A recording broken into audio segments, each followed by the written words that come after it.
What's going on, everyone? Welcome to the Run Pure Sports Week 13 preview show. Got me and my boy Mangone here to break down and kind of give a first look of the slate. We'll go through, talk about some of the pricing, some of the news that we may potentially be waiting on. But before we hop into everything, I'm going to bring in Mangone. Man, coming off a really crappy Monday night game. That was a painful watch last night. The Seahawks and the Redskins don't know what's going on with the Seahawks. I have no clue how Pete Carroll continues to coach that team. Just what a donkey. DK Metcalf just a complete non-factor ever since the OnlyFans story broke, but just disastrous situation for the Seahawks. I don't know the DK Metcalf OnlyFans. I thought you said Pete Carroll OnlyFans. Oh no, What you is he definitely. I doing? hope not. Yeah, we don't want him in there. That's Oh, for we sure. definitely don't want that. I did not really watch hoop. After the Be NBA happy.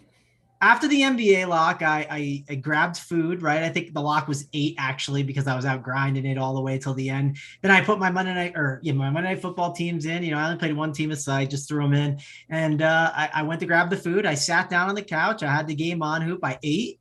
I watched it, and I said, all right, I'm not going to watch this, and just got up and Yeah. left. I knew it was a mistake to sit there and watch that disaster. So I said, it's time to go and just do something else. And so I sweat some NBA out. Yeah, it was definitely not going to sit there and watch that. No Peyton or Eli to entertain me as well. So I was out on that game. But yeah, we're off to NBA. We're off to NFL too. Week 13 is it now? Is that the week we're in Yeah. now? Yeah, it's wild. Week 13. I guess one pretty big injury from last night, JD McKissick. He'll definitely be out this week. Gibson looked good last night, handled all like the passing downs after McKissick went out too. So, he's in line, I think. Who do they have this week? They Yeah. have So they have the Raiders. Raiders, but here's the Yeah. greatest part. The most popular stack of the week will be your Antonio Gibson and Morneau is his name, or Moreau. I don't know how to say his name, the tight end, because if Waller's out, which I believe he Yeah. is, he's 2.7K. DK just completely missed it, I think, because it was a Yeah. Thanksgiving game. So those two guys alone are going to cost you what? About 8K combined, or is it 9K? I think 9K. Like for that little stack in that dome at like a 48 and a half total, like how do you avoid that? It just seems like cash games. You'll just plug those two in and move on. And it's a nice little stack that you get within your lineup. So you got the correlation Yeah. factor. So there you go, Hoop. We already got like two guys Hey, that are basically still we're locks. we're already 25% home. We only need 6 or 7 more spots to find the winner. Yeah, you just got to find 7 guys, Hoop. 7 guys that'll score the most fantasy points and you'll win. That's it. Some bright man once said that. You got to find the guys that'll score the most fantasy points and then you'll win. You find the guys that scores the most fantasy points after the lineups lock, and you'll be happy at the end of the night. Another cheap tight end though too is the Jacksonville dude. He's O'Shaughnessy is 2.6K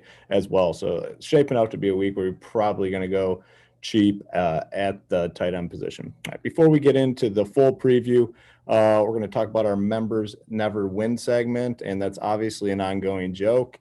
Because our members have won. Our members have had a lot of success, and honestly, more so this week than ever. Pulled up all the screenshots from our members, and we had over $1.2 million in wins last week. Definitely the highest number that we've ever had at Run Pure Sports. Besides the Millie Maker winners, we had Big T win a millie. We had our boy Cam had won a millie. So there's been some millie winners. So in a week where no one won the full millie, 1.2 million. In NFL, we had Gem C13, a $6,000 win. Sick Derula, who crushes all the time, 6.5K win. Shar 19, $15,000 win. Oh, wait, who's this guy? Is this a typo? Mangone, $12,000 NBA win. Love to see it. Rubio, $15,000 NBA. So coordinators just crushed this week, obviously. Rubio Dimes. JSU, by the way. Did you say Right, JSU? I'm getting there. I'm getting there. Rubio, $15,000 NBA win. Tambo had 3 seats in the King of the Beach qualifier. He finished 2 of those made it through. if you do want to see a link to that, you'll see Hoop all the way at the bottom. I think honestly, my team finished in dead last in that contest, which Your is pretty FanDuel impressive. crush, by the way. Let's keep that in mind. Yes, your DK didn't do as well, but your FanDuel team, I saw that cash team leading to 4 o'clock, and I was like, man, can I be Hoop 2410 right now? It should have done so much better, I ran so bad at 4 p.m. Obviously, so I landed on Fournette this week, and that was really, I mean, it's one of those NBA or NFL weeks where a couple guys made the entire difference. If you had him, you did well. If you didn't, you probably did not have a great week. And Fournette was one of those guys, obviously crushed. I mean, and it's one of those situations where he was the last guy in for me. I built a team. I liked it. I had, I think, $7,100 on FanDuel. Fournette fit. Like, all right, I'll take it and move on. Obviously worked out. He went freaking bonkers. The big NBA win was JSU. I believe that was Friday night. $167,000 in NBA. He is on NBA Up to Lock every single day, talking you through his player pool, talking you through his core plays, talking you through any injury news or notes that may arise before the NBA slate kicks off. So coordinators, members all had a big week. Congratulations to everyone. And, we're going to hopefully do this again next week, pick some winners, NBA throughout the week, and then have a big NFL Thursday and Sunday. So that's the goal. Before we get into the full preview here, let's talk about some injury stuff that might be lingering out there. Like I kind of said, we're waiting on Darren Waller. Seems like he's most likely going to miss. He's considered week to week. Yeah, so he'll probably be out. We need McKissick will also be out, so that'll be obviously a big boost for Gibson. Darrell Henderson's questionable. DeAndre Swift's questionable. Delvin Cook's going to be out, but they did a good job on these sites getting the price tag up. Madison, 7.6K on DK. I believe he's like, I want to say like 8K or something on FanDuel. So did a good job of getting the prices up on Madison. Is there anything else injury-wise that we're kind of waiting on that could be significant this week, Mango? No, but more will come, right? Just because that's how it goes in the NFL. And I'm sure there'll be some COVID stuff too. I think the Dallas is dealing with the situation still, that anything can happen with that. So just stay. That's a Thursday game though, but just stay close to it all and just be ready to pivot, right? Don't get married to this is definitely the play. I know we just said, there's 2 locks, right? But that's always important too. I think sometimes, at least me in the past, way back, I used to kind of get married to some stuff. I know there's some people that are new to grinding this, and like, I don't know, I'd be like, well, I've had this guy in my lineup all week. And then like when he puts up 25, I'm like tilted as anything. But sometimes obviously someone's ownership can change, and then that guy's a better tournament play or he's a better cash play. Just everything can change with one piece of news. So, just always be ready to kind of make some pivots and be ready to bring out the winners. Yeah, I mean, that is a good point. And it's more important now than like 5 or 6 years ago. I feel like 5 or 6 years ago, you could build a team on Monday or Tuesday, and by Sunday it could still be in play. Nowadays, with the COVID and the way the injuries work and the reporting, like, man, you built the team Monday or Tuesday, there's a good chance like none of those guys will be in your lineup come Sunday. So you can do the Tambo, right? Tambo will, I think he said sometimes he builds a team on Monday or Tuesday. And when he builds that team, he just leaves it. Unless there's like, yes, if someone's ruled out, you change it. But your initial thoughts sometimes can be interesting, but just like that's something maybe you put on like a low dollar thing. But sometimes there's really good plays that like lose ownership too as well. So you play a lot of different ways, but I personally love when Sunday morning we get like that big edge in those lower stakes contests, because everyone's building teams all week long, right? Your buddy at the bar, maybe Thursday night throws a team in. There can be a lot of dead money where you'll just get a guy who should have been 50% owned and he ends up being 25% owned because news comes Sunday morning. Just not enough people get on him in these lower stakes tournaments. That's a really good point. I mean, sometimes, we see where these value plays arise where it's just really tough to fade them. And then other plays that were solid come in like way, way lower on. So it's not a bad approach in tournaments for sure. Just to say, hey, I have made this team on Monday. All the guys are playing this week. I'm fine. I'm just going to let it roll, see how it plays out. I mean, just like I said, there's so many injuries, so much going on with COVID news and guys in and out, contact tracing, where the news really shifts ownership throughout the week. But let's go ahead and kind of look at some of this pricing. We'll start on FanDuel at the quarterback position, and all season long for the most part, especially in cash games, been paying up at the quarterback position and just locking in some of these high floor guys. I think that's probably going to be the same approach here this week. Some of the guys at the top that are pretty appealing. We have Lamar Jackson at 8.5K. Tom Brady in a pretty good bounce back spot, I'd say 8.1K. Justin Herbert 8.2K. I think all those guys are relatively viable. I'd probably just lean on Lamar Jackson early in the week as my top guy. The rushing upside, I mean, he looked awful throwing the football. I believe that was that the Sunday night game, whatever game it was, just terrible. The 4 interceptions, but should bounce back here this week. Thoughts here at the top of the quarterback position on FanDuel. Yeah. Oh, I was on DK. I had that pulled up, but let me get the FanDuel pulled up right now.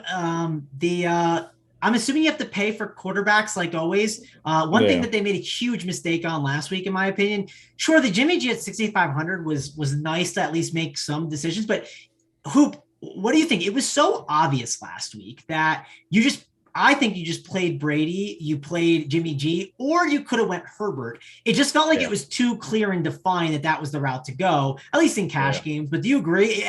It felt like to me, it felt like to me in tournaments, that's all I could look at, right? Yeah. Yeah. I mean, those were the only 3 that I was really considering on FanDuel last week. I ended up on, I mean, all the quarter. I mean, did anyone really have a solid game? I guess Herbert did. I mean, no one else, everyone else kind of busted. I mean, you look at the Bucks, they scored, how many points, 30 some points, and Tom Brady has like 12 fantasy points. That's not going to happen too many times. But the approach on FanDuel all season long, for the most part, has been to stay up in the top tier. And now the most expensive guy on the slate's only 8.5K. So you're just kind of forced to spend money at the position. That's the problem. I hate that. Yeah. Like, I don't like, and if you're going to do that, then make like Jimmy G 6K or something, like make it even more enticing. And I don't know. It's very frustrating. I mean, yeah, sure. 6.5 for Jimmy G or 6.6 this week is kind of interesting as a cheap option. You could make the argument we want to attack Tampa Bay, even though Matt Ryan is a bit of a statue and it's a disaster for him this year. And they're using Cordell Patterson so much, but 6.8, I mean, you could make, I guess the point I'm getting at is if I do go cheaper, I guess it's with those guys. I mean, Joe Burrow is 7.4, but it's like, I can go 7.4 Joe Burrow or like get up to Herbert at 8.2 or Brady 8.1. It's just, man, I think if I am looking at FanDuel tournaments, I want to look at the ownership last week compared to this week, because I think that last week you saw a very similar pricing structure. And if you're going to tell me you can maybe get one of these quarterbacks that you really like at like 7.5 or 7.2 at like 2%, and you actually like him and it's a good spot versus like a 25% quarterback, whoever the clear chalk is, you can make an argument for it based on that. But I kind of want to see what the ownership was last week. And that's something I might do in my process. And I think it's a sharp idea, at least on FanDuel, because of the way they're pricing this and the structure of it. And like, Brady was in the can't miss spot last week. And you know what? He missed last week. It's just, it happened. Yeah, another guy kind of up in this tier that's super appealing would be Jalen Hurts. He's questionable, but at 8K, I think he's definitely a strong option. Rushed the ball, how many rushed attempts? 8 attempts last week, 77 yards. It has really been running the ball a lot lately and all season long. They're going to be looking to bounce back after that disappointing game against the Giants. Matthew Stafford against the Jaguars, 7.8K, and Carson Wentz at 7.5K against the Texans. He's actually been playing solid from a fantasy perspective. So in cash games, it's probably a position that I kind of just fill out maybe last with the intention of being up in the top range in tournaments. I mean, there's going to be a ton of different pivots. I think ownership gets spread out quite a bit. Anything else to add here, quarterback on FanDuel? Yeah, I don't really have too much else to add. I do think looking at that's going to be important, all the ownership we talked about. Jalen Hurts is in a great spot. It's the Jets. They're terrible against the run, so you have to like him. And then Stafford at 7.8 would be kind of interesting, but he is dealing with an elbow he talked about a little bit last week. I don't know. I guess it didn't affect him that much. He played pretty decent, got over 302. So maybe it's nothing serious. I saw that report come out kind of like, I don't know, it was during the game or right before the game. But FanDuel pricing is just not great at quarterback right now. It's kind of frustrating.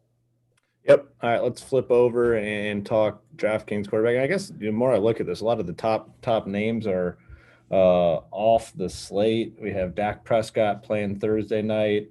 Aaron Rodgers is off the slate. Mahomes is off the slate. Josh Allen's off the slate. So, quarterbacks a little bit weaker on this main slate, but on DraftKings, to me, it's a lot of the same names. Tom Brady, 7. I mean, the pricing's bad on DK too for the quarterback. 7-2 for Tom Brady, 7K for Hurts.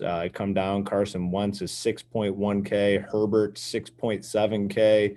Lamar Jackson 7.8K. So everyone is basically under 8K, and I guess it's really going to.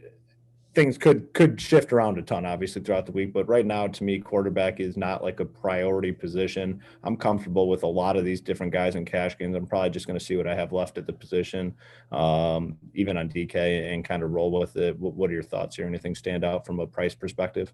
Yeah, I mean, more than likely, I want to go up in this range. I'm trying to look at guys basically below 6K. I think Burrow at 6'3". I know that's not below 6K, but he does feel like one of the better plays. Derek Carr at 6K. I think he's a pretty interesting option.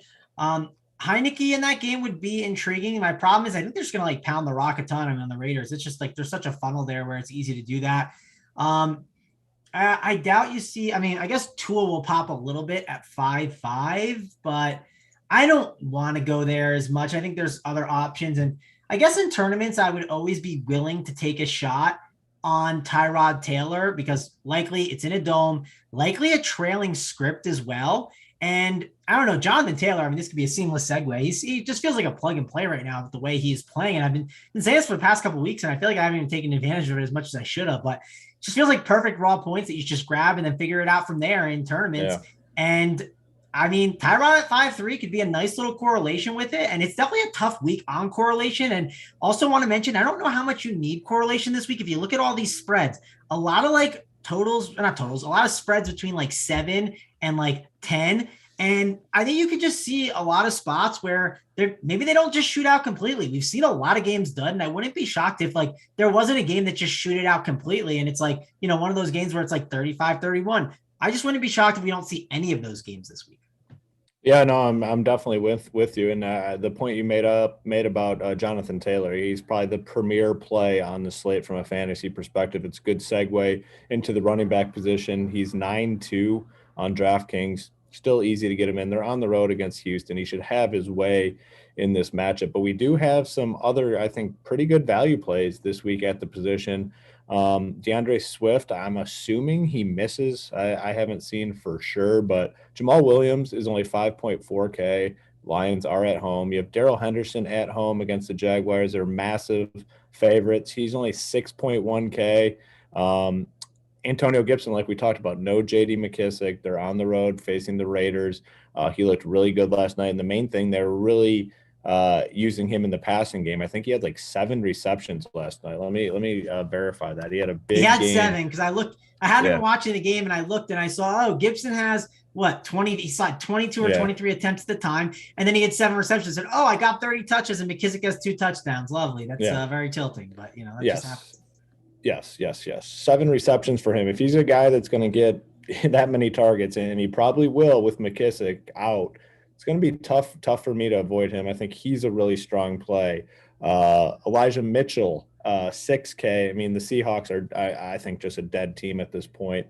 It's a great matchup. They know they want to run the ball. And then you get Uncle Lenny, 7.3K, and just using him so much. I mean, he just has like an elite role right now. Goal line work, passing down work. Obviously, it's easy to say when the guy's coming off like a 4 touchdown massive game, but it's a tough spot to avoid here against Atlanta. So running back is a loaded position, but it's headlined, like you said, by Jonathan Taylor on the road against Houston, 9.2K. Break down this DraftKings running back position for me. Yeah, and weather's getting tough now, right? Like we're about to hit December. Like Cincinnati Chargers looks great, but Cincinnati could be a little cold. It could be a bit of a rough game. So we'll have to see. I think that's like something to monitor. I do think that Taylor's the best guy at the top. You can make arguments. Eckler against Cincy could play well. You make arguments that because the Chargers give up a lot of short yardage stuff, Joe Mixon can eat. And I think that does make a lot of sense. In tournaments, you can go that way. I also do think that you could see that game play a little bit slower. The total is shooting up though, which with the total shooting up a ton, I do think that these two teams, I'm going to monitor that because I am trying to figure out how to approach that game because I do think they're very good options for tournaments that I don't want to ignore. I don't want to completely ignore Najee Harris, even though he had a really bad game at 6.7. I doubt he does that hard again. So I do think he's in the conversation. Madison is pricey, but I do think, again, like, it's the Lions. We know what he can do. We know the game he can put up, but there's a lot of really good plays in the 6K range, a lot. Like, and I know that the Tampa Bay Bucks are one of the better teams against the run, but they're using Cordell Patterson in tons of ways, and they probably will use him in the pass game. And 7K in tournaments, I'm just not going to like completely X him out. I'm going to think about it at least. I do think that Robinson is another one that you can make an argument is a good play if he gets the volume. And it was unfortunate he got benched last week because he fumbled once, and he still got you to 13.5, missing a really big drive. And on that drive during the game, I forget his name, Ogun Balwale. I can never say that guy's name right, but he dropped the ball that was at like the 4-yard line on like a 10-yard out route that if James Robinson catches, he probably, runs into the defender at the goal line and gets in the end zone. Like, it's just very frustrating that happened. So I like James Robinson a ton last week. I'll go back to the well on him. I think he's a good play. But you talked about it already. Like, this 6K, 5K range down here, loaded. And no Deebo Samuel this week. And that's going to take out all of Deebo's production in the run game, more than likely, because I don't know, maybe they mix Ayuk in for a couple, but it's just not the same. And Elijah Mitchell's going to eat, and he got a lot of passing work. I mean, Elijah Mitchell, great play this week. Darrell Henderson against Jacksonville, if he gets the full workload, yes, he is questionable, but him with full volume, man, he can absolutely dominate a game. Don't want to ignore him. Myles Gaskin always just finds a way to get there, even though he just, finds a way to get like 15 to 20 attempts and get like maybe 50 yards. But Gaskin definitely is in the conversation that you can't ignore this week. You got Gibson, who you talked about already. Don't need to go into much detail. Jamal Williams, same thing. Don't need to go into much detail. It's just a loaded 5K range that I think playing 3 of these guys is fine. I think playing 2 and then paying up for 1 is great. And like, let's say everyone is paying all those guys in that range, then maybe you just take a shot on 1 and then pay 2 guys at the top, and that'll get you a little bit different. I mean, I don't know what the ownership is shaking out to be, but it does seem like at running back, there's a lot of ways to go. So I'm not saying you should fade the chalk, but if you plug in the 3 chalk running backs, right? There's just so many other good ones. Think about maybe changing at least 1 of them or 2 of them, or if you do play all 3, make sure to have it a really contrarian different stack within your lineup. Yeah, I mean, I think as it stands now, there's like 5 to 6 really strong plays. And it could be, I don't know how many weeks ago it was, but there was that one week where there was like literally like 8 elite running back plays. I wouldn't be surprised if that's how it kind of ends up this week. The point about Deebo being out, we really didn't talk about that in the opening, but that's significant because he's getting a lot of carries. You have to imagine that's just more work for Eli Mitchell. Hopping over to FanDuel, it's a lot of the same names, and Jonathan Taylor, he's 10-5, and it might be hard to get all the way up, and I'm glad FanDuel did this by pricing him all the way up there. Makes the decision a little more difficult, but the other names that we talked about on DK certainly in play here as well. Darrell Henderson is 7.5.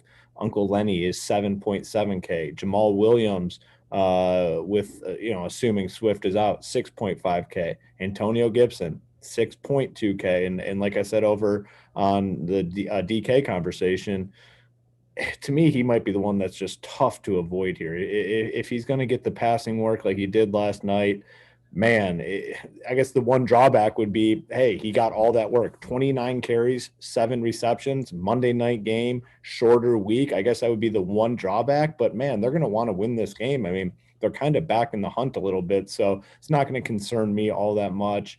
Eli Mitchell has a higher price tag over on FanDuel at 7.6, but I think still in the conversation. And then, I agree with you on Myles Gaskin. I mean, just finds a way to get it done each week. The one thing that's really working well for him, they got him in this wildcat format at the goal line. He scored at least a couple touchdowns in the last, I think like 2 touchdowns the last couple weeks out of the wildcat. So a lot of the same names, just a matter of mixing and matching, all really strong plays. And I think we're probably going to get some more strong ones as the week goes on. Yeah, and one more thing to mention, Hoop. I want to talk about Jonathan Taylor one more time. I just think you need to be like playing him right now, especially like his prop. I don't know what it's going to be, but last week it was 80. I said it on the Wood Show. It's at 80, and it's at 80 for a reason. It sounds insane, and I saw some people in the chat, love the under here. It's going to hit, and it's like, dude, like Vegas knows the lines pretty well. Of course, there's sometimes you can take advantage of them, but Jonathan Taylor, I mean, on 16 attempts against that run D, put up 83. What is he going to do to the Texans? If he goes under own, man, like Jonathan Taylor is one of the best running back plays to go to this week. And I don't know if it's crazy to think, Coop. I'm trying to think it through, but we're sitting on these Brady tickets, right? Is it Jonathan Taylor at all have a chance to sneak in the MVP conversation at 18-1 right now? Is there any chance? Well, I guess what the Colts do the rest of the way would obviously play into that. And it is concerning because he's had this monster season, but the way the NFL has typically been, like, it goes to quarterbacks for the most part. And I mean, that's the one area where I feel good. And I will say, I looked at my bet. I bet it twice. So I'm even more excited. The Tom Brady one. I meant to bet it once. And, sometimes when you go to place a bet, you don't know if it goes through or not. Like, I did it twice. So I have two of these Tom Brady tickets, which I'm absolutely thrilled about. I hope it's Tom Brady, but it's all going to come down to how these teams finish. And I'm feeling good. What did you get it? 70, what was it? Seven and a half I have to one, 9 right? I have 9-1, I think, but Okay. or maybe I have 9-1 or it's 7-1. I forgot which one it is, but I remember I looked at it 2 times. I can't remember which time I bet it. Or maybe I bet it twice like you. I wouldn't be shocked. But I just look at the remaining schedule for the Colts because I remember their schedule being difficult at the start of the year, and this is what they close with. They close with Houston, and then they get a bye week, and then they get this will be fun. We get, I mean, if you like establishing the run, man, New England and Indianapolis on a Saturday night, man, that is establishing the run. So that'll be funny to see on Saturday. We'll start getting those Saturday games. Then they get another Saturday game against Arizona, which they could easily pound them, but they close the season strong. Las Vegas and then Jacksonville. So, and I know MVP bets kind of get put in a little early sometimes from these guys that like submit them. So maybe it'll be too late, but the closing with Houston, Vegas, and Jacksonville is 3 of the 5, and the bye week might hurt his stats. But I don't know. I was just curious to see if he could sneak up at that 18-1 and kind of get in there because he's just been absolutely incredible. And obviously, everyone's taking note of it. And it could, when guys start falling from injury, it just kind of happens where one guy just emerges and he's not. I don't think he's getting hurt. He's going to close out strong. The other guy that's kind of scaring me right now is your boy Aaron Rodgers. He's surging. He's not getting it, Hoop, because of all the stuff with the vax. No one. You think so? Yeah, you might be right. Yeah, it's like none of the reporters want to give him good publicity for that. No, he won't get that. All right. Well, then I feel good about the Tom Brady ticket. I think he joked about. I think him and Pat McAfee on the show were joking, and I think. Because he always goes on his show once a week, and they basically said, "Oh, you think you got a chance to get an MVP ever again?" He's like, "Yeah, there's no chance of getting MVP." No chance. That's probably true, unfortunately for him. Anything else here at running back? Are we good to hop in and talk wide receiver? No, I mean we can move to receiver and discuss that now. I mean, what do you think of Cooper Kupp this week? I mean, I know he slowed down, but it's a different situation with Van Jefferson and I mean, this is the same situation. He's been crushing still. He got 10 targets last week, barely missed the bonus. And got 18.6. So, I mean, he obviously could kill. And it's like Cooper Kupp and these, especially let's say Henderson happens to be out. If Henderson's out, they're not going to lean on Sony Michel. They're going to lean on their pass game and just get the job done. So Cooper Kupp is the guy at the top for me that just stands out. And it's like 9K for him. Then it's 8.3 for Debo, 8.2. And then Keenan Allen at 7.5. And you could make an argument because the way the way the slate could set up with these cheaper running backs, Cooper Kupp's ownership could be really high because at 9K and there's no one else in that range. When you just go to spend up, there's no one else to go to. Yeah, I think it could definitely affect his ownership depending on how people have their teams built. Like if they have a bunch of salary, I can just go ahead and play Cooper Kupp. But if they're building teams and 1,000, I mean, so Debo's not going to play this week. The next cheapest wide receiver is Justin Jefferson at 8K. It's $1,000 difference. After him, you come down to Godwin, another $1,400 difference. So it falls off quickly. So that could affect his ownership, up or down. It's definitely interesting, but man, at 9K, if you got the salary, I mean, it's tough to avoid him. I think Jefferson's a great play at 8K. Keenan Allen is still cheap on FanDuel at 7.3K. Van Jefferson, 5.8K. Odell Beckham, 6K. I don't hate that. My boy Hunter Renfrow, 6.4. I mean, there's a lot of solid options here, but it really depends what you do with Cooper Kupp this week. And really, if you play Jonathan Taylor, you're probably not going to be able to play Cooper Kupp and vice versa. So, anything else kind of stand out to you here on FanDuel? Yeah, so just to kind of go back to what we talked about, like with the pricing structure. Like last week, I built a lot of teams. It was Tyrod Taylor, it was Brandon Cooks, and I actually was just like, I don't love tight end. Like, sure, like Gronk was a great play. There were good plays, but I just thought I could punt tight end, and I like my construction, and it got me a lot of salary. And you know what that got me to? It got me to Christian McCaffrey on so many different teams, and like that's why I didn't do well because he got hurt. I mean, my guys did find value wise on a really gross slate. Like you take the Tyrod, you take the Cooks, the punt tight end is whatever. He got like 4 fantasy points or something, which is whatever. Again, punting tight end isn't the end of the world. But the point I'm getting is if you do see a lot of people paying down at spots, then naturally you just have a spend up that you just keep falling on. And when that's why I encourage, getting into an optimizer, which, I hope that comes soon, the announcement we were talking about and everything, Hoop. But the point I'm getting at is Cooper Cup's ownership could get way more inflated because of a lot of these misprices at some positions, like Gibson, like Moreau, like some of these other guys, and we could have even more of them. So that's just worth mentioning. It's a good point because really, you look at wide receiver as it stands right now, at least on FanDuel, there's not a ton of value, and a lot of times when there's not a ton of value, people go ahead and just go up to the top and get the certain commodity. And right now, that's Cooper Cup at this position. We do have the value at running back, so it's definitely a good point you just brought up. That's why Jonathan Taylor could go under own, man. And like Yeah. I'm not going to ignore it. I said it 3 weeks ago, and I ignored it more than I should have. The Bucks matchup obviously was one I was like, okay, can he actually hit his ceiling? I'm sure he'll do something, but I'm not going to ignore it completely. We'll see what ownership shakes up to be. On FanDuel, though, yeah, you have the same thing with the owner, like the gap on pricing. And definitely think about when you look at your guys you're taking, Hoop. And, I'm looking at kind of some of the guys now, like, this is why I like Adam Thielen. Title's, ducking me because Adam Thielen had a better game, but Adam Thielen catches touchdowns. It's just a fact. Like, he gets in the box. Like, and on a site like FanDuel, he got a nice 20 piece where those 2 touchdowns, they matter a ton. Like, yeah, that's just who Kirk Cousins looks to in the end zone a lot. When you're down at the 5-yard line, 10-yard line, and Dalvin Cook isn't falling in the end zone like he always does, that's who Kirk Cousins looks to and relies on. So, I don't know. I just realized that Title is ducking me on the perfect week. So Title, congrats for missing out. I'm going to have to say something to DMs or something, or maybe on the next show that we do. And I should have just mentioned it yesterday. I didn't realize he was going to duck me. Yeah, I mean that's something you got to write down and make sure next time you're on, like he pays the price for that statement. You were on it with your boy Thielen, got it done for you. That's big time stuff. I don't want to. Why are we guessing? Right? They're both good plays. We can both celebrate both of them. And the one thing to say too is like, let's be targeting like a Kirk Cousins stack. Like, I mean, we saw this team. People like to say, oh, the Vikings, they'll probably blow out the Lions or beat them bad, but you know what? No, they won't, because you know why? That defensive line is a disaster now without missing their 2 key pieces down there. So you can run on them. And then what's going to happen is because the Lions, they've actually moved the ball a little bit this year, and they have not been as bad as yes, the record says they're terrible, but they've been in close games. They just can't close out games because they're the Lions, and that's just it. But they'll be able to put up enough points, I think, on this defense where you will see Kirk Cousins throwing, and Kirk Cousins has gotten the job done. This Viking stack won't be bad in tournaments to consider. Obviously not as much in cash games. I'm trying to see if there's anything on FanDuel that looks cheap. You get the dome too. You get the dome too for your Vikings guys. You gotta love the dome. I mean, you also get a dome for Michael Pittman and Brandon Cooks, which, hey, that's kind of nice having those guys there. So I don't know. I think it's a really good spot for those guys. We can also talk about another guy in a dome hoop.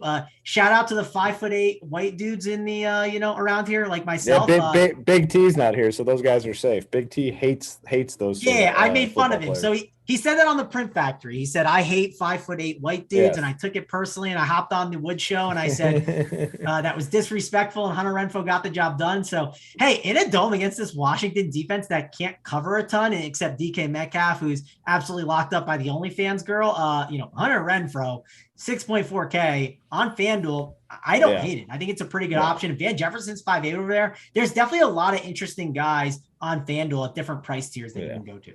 No Waller. Yeah, that's a good call on my boy Renfrow. He's going to get it done for us this week. Over on DK, a lot of the same guys. Cooper Kupp's 9K, Keenan Allen 7.5K, Justin Jefferson 8.2. The guy that does kind of stand out to me on DK is Michael Pittman, 5.7K. I think he's just a little bit underpriced on that site. Brandon Ayuk without Debo is 5.6K. Hunter Renfrow is a little more expensive, 5.8K. I could definitely get there. Chris Godwin, 6.6K, kind of disappointed us last week. I wouldn't be surprised to see the passing attack for the Bucks kind of bounce back here. I think he's a fine play. Full punt, Zay Jones potentially 3.2Ks on the field a lot. Waller won't be out there most likely this week. DeAndre Carter got a lot of looks last night. Very involved in the game. He's only 3.6K. Yeah, those are a few of the guys that stand out, but definitely the price point play for me on DK, or the price point plays, would be Pittman at 5.7, and then Chris Godwin at 6.6 really stands out to me. What are your thoughts here? Yeah, I thought you brought up some really good options there. When I was kind of looking at the tier, when you said the Renfro thing, I was like, 5.8 is pretty good. Don't want to completely ignore that. Cook's there, 5.9 seems a good option. T. Higgins, 5.8, don't mind that. Pittman, 5.7. This 5K range on DK seems loaded. And I still haven't even talked about Brandon Ayuk, who's 5.6K in a pretty good spot. Darnell Mooney at 5.6, who, if Allen Robinson's still out, I mean, WR1 there with Andy Dalton, it's worked out. They just feed him. I mean, they've just fed him. I mean, he just he gets all the looks. It is crazy. That's a good call. Yeah, this 5K range has some good options. And like, Hoop, here's another thing. I mean, we've been doing DFS a while, and some of these guys are getting old. Like, I don't know, can we stop with Kenny Golladay at 5K? Like, I mean, sure, he has upside. Man. I get it. Like, yes, he could break one, but like, does he though? Like, man, I don't know. He hasn't shown it. Like, he's just so. Like, you can make the argument. Offense. Like, if he houses one, Hoop, would you be shocked? But why are you wasting ownership on that when you can put it on another player that's way better? And like, I just think we need to adjust, right? I mean, it's going to be one of those things. Like, I was talking with someone about it the other day. I was like, you and I don't like Kristaps Porzingis, and I really want him out of the league, but like, we're going to be old by the time once he's out of the league, right? I mean, it's just like one of those things where these guys are getting older too, and like, we need to adjust that Kenny Golladay is not the same. It's just he's been dealing with this nagging injury forever, and like, these guys are just going to start to be terrible, and we need to adjust. Like, we need to get on Darnell Mooney instead of Kenny Golladay. Like, it's just simple. Like, people don't adjust quick enough, and we have to be ahead of the curve on them for that, for sure. There's just better options like Rashad Bateman, 4.9K. Rashad Bateman is going to be around this league probably for the next 5-6 years as a pretty good wide receiver that we're going to be looking to roster. I know DFS is today, but let's play Rashad Bateman against Pittsburgh instead of playing, Kenny Golladay at 5K. Let's not talk ourselves into that terrible play. Yeah, no, Lamar's definitely been looking to Bateman. He's on clearly he's past the dead body of Sammy Watkins, just a disaster out there. So Bateman, I don't hate that call. A lot of different options at the wide receiver position. Tight end, like you talked about in the opening, yeah, they totally missed the boat here on Foster Moreau. 2.7K. This guy was already showing upside throughout the season. Now Waller's out. Ruggs is obviously out as well for the Raiders. He will be very, very popular, and there's no doubt about that. Some guys that you can look to in tournaments to pivot off that high ownership. You have a direct pivot if you want to go there. It's not as sexy. James O'Shaughnessy, 2.6K without Dan Arnold. Dallas Goedert, 4.5K. Logan Thomas came back, limited role last night, but targeted quite a bit. And then, man, Gronk just continues to crush out there. He's another guy to consider, but Moreau is going to be very popular this week. It comes down to what you do with him, but you got the punt there if you need it. Talk to me about tight end on DK. I mean, highest price guy is 6K, and yeah, sure, like Mark Andrews is fine. George Kittle, like you'd assume without Debo, he gets a little bit more of a decent role, but I say this all the time with George Kittle. You do not roster George Kittle if you think the Niners are going to be leading and because they're going to just pound it down your throat. When you want to play the Niners, you want to play them when they are 7, or want to play Kittle when they're 7-point underdogs. That's when you want to play him, because that's when they lean on him. And it's because he's a great blocker. They use him, and you do not get fantasy points for blocking. It's just simple. Kyle Pitts, the generational tight end that we're supposed to just be playing, Hoop, right? I mean, since week 1, he's the greatest tight end. It's like, yes, he plays as a receiver and he lines up outside, but he's part of a bad team. And sometimes we forget this.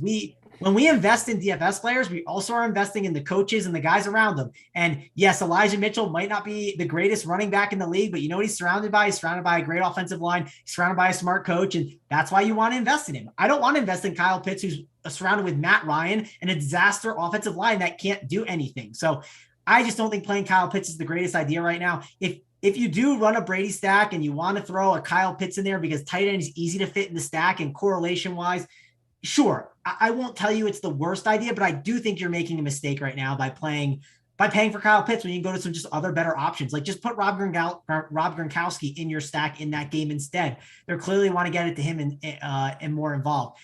Maybe TJ Hawkinson gets a little bit more looks now. I mean, TJ Hawkinson has been okay. If you look at the last couple of games, besides the Pittsburgh 0, I mean, he's at double digits in 4 of his last 5 games, and tight end is a tough roster. So if you want to spend up, I think I'd rather go to there. And there's a lot of cheap guys that you kind of discussed and I discussed that we don't need to go into more detail about. Yeah, Jared Cook can fall in the end zone at 3.1K. He's not a bad option, but Cole Kmet, I think if you tell me that Allen Robinson's out at 3.6K, even Jimmy Graham with Andy Dalton, like we need to adjust at times. Like Andy Dalton is looking to Jimmy Graham at 2.9K. Yes, he's kind of dusty. He's only had 3 targets, but at 2.9K, he does not have to do much. So I don't know. I wouldn't completely ignore a guy like Jimmy Graham with Andy Dalton looking at him, especially at some red zone looks and when it matters. So that's worth mentioning if you're going to punt all the way to the bottom. But yeah, that's about it there for the tight end position. I do think it's a good punt spot.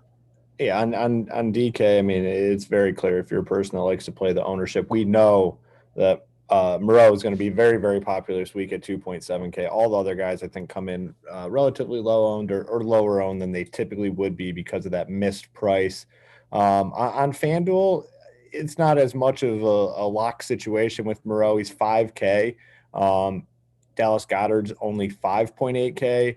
Kittle's only 6.3K. For me, Kittle's more in play on FanDuel opposed to DraftKings. Logan Thomas is 5.6K. So there's a lot of guys in this 5 and 6K range that are playable. Gronk is all the way up to 7K. They got him up there. So good price adjustment. Hawkinson, 6.1K. But the main thing here is more options, I think. Yeah, Moreau is going to be very, very popular in cash games. You probably just play him, especially on DK. But on FanDuel, I think it's more of a conversation, and more of these guys are in play. Kittle, I think, is the one guy where the price kind of stands out on FanDuel opposed to DraftKings. Thoughts, FanDuel tight end? Yeah, I think you brought up a good point. Kittle will become more in play on FanDuel because of the price difference of some of these guys. One more guy I want to mention that I think should not be ignored, especially if we think they're going to be losing. Gerald Everett at 4.8K on FanDuel and on DK's 3.8. I think I prefer it more on FanDuel because of the pricing of him over there compared to some other options. But he got 9 targets last week. And like they didn't sign Gerald Everett for no reason. And if we think Russell Wilson has not been as great and, he's been struggling a little bit. Well, if you're struggling and not able to hit that deep ball as much, well, Gerald Everett is going to be there for the shorter stuff. And if we think they're going to be trailing with a good script, he got a lot of garbage time stuff too. Like Gerald Everett, I think, is a really strong play that people aren't really taking notice of that I think you should definitely be considering right now. So I think on FanDuel at 4.8, if you want to look for a cheapie, I don't hate going to him. I think he could be a really interesting option. Before we give our final thoughts, please do us that favor, hit the like button, hit the subscribe button. It helps us to continue to bring you guys these shows on a regular basis. This is Tuesday. We're kind of giving our first look preview. A lot will change throughout the week, but we already have a lot of injury situations that we pretty much know which way they're going, but more will come throughout the week. Any final thoughts overall on this slate and how things appear to be shaking out? I don't know if we have. I thought last week, Tito brought it up on the show for cash. Like Texans D felt like a pretty much a lock to me last week. So I put them in as the cash score because I just felt like if you weren't going them, I guess you could have considered the Jags, but like I think you wanted to be in that range and you didn't want to make a mistake. And it was one of those weeks just you had to plug it in. I'm trying to see if there's anything that just sticks out, like the first look of anything that like, oh, it's an obvious plug and play. I do think Dolphins D at 3.3K is probably a good tournament play against the Giants because Daniel Jones turns it over. They're at home as well. I hate how they had a big game last week. I hate kind of going back to that defense again, but who knows? Maybe they kind of ride some momentum at the end of the year because their defense needs to kind of play well in order for them to win games because that offense is not amazing. There's really not a defense. There's really not, like last week I thought it was very clear, just went all the way super cheap. Texans, I think the Jets were down there. I mean, you just punted it off. This week I think it's just a literal toss up. I mean, there's really nothing that stands out as like, all right, this is the defense to go to. And I'm really not seeing it. Yeah, I'm not seeing it. And that could cause us maybe to spend that defense a little bit this week with talking about how there could be a lot of value on the slate. So I don't know. Maybe it becomes a week that No. we spend up a little bit more on defense. Yeah, we'll see. And then we'll see how things shake out with the injuries and all that throughout the week. We'll have all the rest of our content dropping all the way up till Sunday, include some free shows, some premium shows. If you're not a member at Run Pure Sports, you can join by using the promo code RPS Heater 25, gets you 25% off your first payment on a monthly package at Run Pure Sports. All sports included, one price tag. We don't upcharge you every time a new sport starts. Now is a good time to join with NFL, NBA, PGA, MMA, NASCAR, tons of sports going on, soccer. So join us, use that promo code RPS Heater 25. That's going to do it for the preview. We'll be back next week to preview week 14. So for Mangone, I'm Hoop. We'll see you next week.